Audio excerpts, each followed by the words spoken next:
नमस्कार, मैं आर के पाल आप सभी दर्शकों का स्वागत करता हूं आपके अपने न्यूज़ चैनल शहर का दर्पण में। सभी खबरें विस्तार से।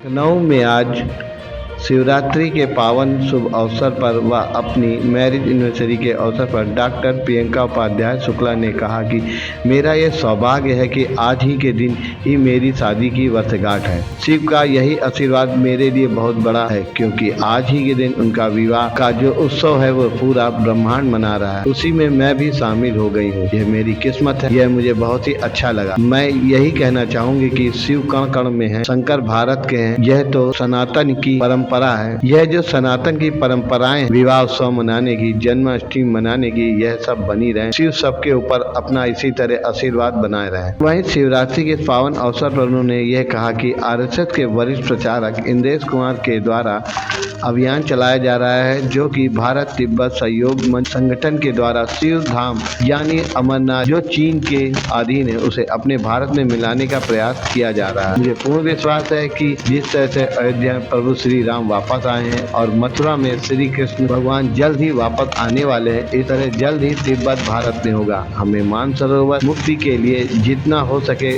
उतना जन जागरण करना चाहिए और हमें प्रयास करना चाहिए कि चीन के कब्जे से कैसे कैलाश मानसरोवर मुक्त हो। अब भारतीयों का अगला पड़ाव मानसरोवर मुक्ति होना चाहिए। मैं अपने भारतवासियों से, भारतीयों से और सनातनियों से बस यही कहना चाहती हूँ कि अब अगला पड़ाव मानसरोवर मुक्ति का होना चाहिए। और अंत में शिवरात्रि के इस अवसर पर उन्होंने प्रदेशवासियों की शिवरात्रि की बहुत बधाई दी। आइए देखते हैं हमारे संवाददाता की एक रिपोर्ट। बिल्कुल, आज मेरा भी जो है विवाह की वर्षगांठ है और शंकर जी का यही आशीर्वाद मेरे लिए बहुत बड़ा है कि आज के दिन उनका विवाह का जो उत्सव है वो पूरा ब्रह्मांड मना रहा है। उसी में मैं भी आज शामिल हुई और बहुत अच्छा लगा।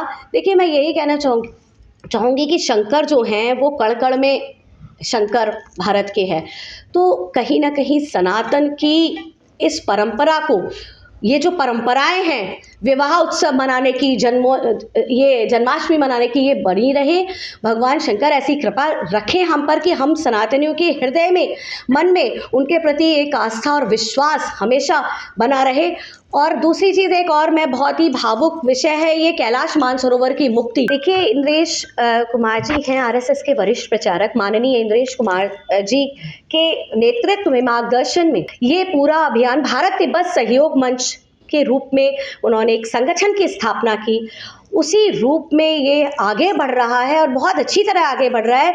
और हम सबका ये प्रयास है कि एक दिन जैसे राम लला बैठे हैं वैसे हमारे भोलेनाथ भी अपने बिल्कुल अच्छी स्थिति में हम लोग जा पाएंगे वहाँ पर, और वो जो स्थान है वो हमारा होगा, वो जो कण वो जो भूमि है वो हमारी होगी, क्योंकि हमारी ये ब्रह्मांड ही खैर पूरा शंकर पूरे ब्रह्मांड में है और भारत पूरा अखंड भारत बनेगा। लेकिन हमारा अभी ये उत्तरदायित्व है कि कैलाश मानसरोवर की मुक्ति के लिए जितना हो सके जन जागरण करें और जन जागरण करके लोगों को प्रयास करना चाहिए कि हमारा चीन के आधिपत्य से कैलाश मानसरोवर मुक्त हो। कैलाश मानसरोवर की आज़ादी, तिब्बत की आज़ादी और कैलाश मानसरोवर की मुक्ति भारतीयों का अब एक अगला पड़ाव होना चाहिए, एक अगला संकल्प होना चाहिए। ये मैं कहना चाहूँगी आज भारतीयों से और भारतवासियों से, सनातनियों से, कि भगवान राम बैठ गए, कृष्ण भी बैठने ही वाले हैं। अब पूरा उसका एक द्वारिका जाकर जो है नरेंद्र मोदी जी ने वो झंडा, वो जो मोर पंख है वो वहाँ पर गाड़ करके आए हैं, दे करके आए हैं, तो कृष्ण भी आने वाले हैं। भगवान शंकर को ज़रूर मुक्त कराने के लिए प्रयास करें। इसके लिए मैं जो प्रार्थना करती हूँ भारतवासियों से और भगवान शंकर से कि हम सबको ये जो है सामर्थ्य दे, शक्ति दे कि हम कैलाश मानसरोवर की मुक्ति के लिए लड़ाई लड़ सकें। कंफ्यूज देखते रहिए शहर का दर्पण न्यूज़, क्योंकि खबरों की नब्ज़ पहचानते हैं हम। फिर अगले बुलेटिन में मुलाकात होगी, तब तक के लिए नमस्कार।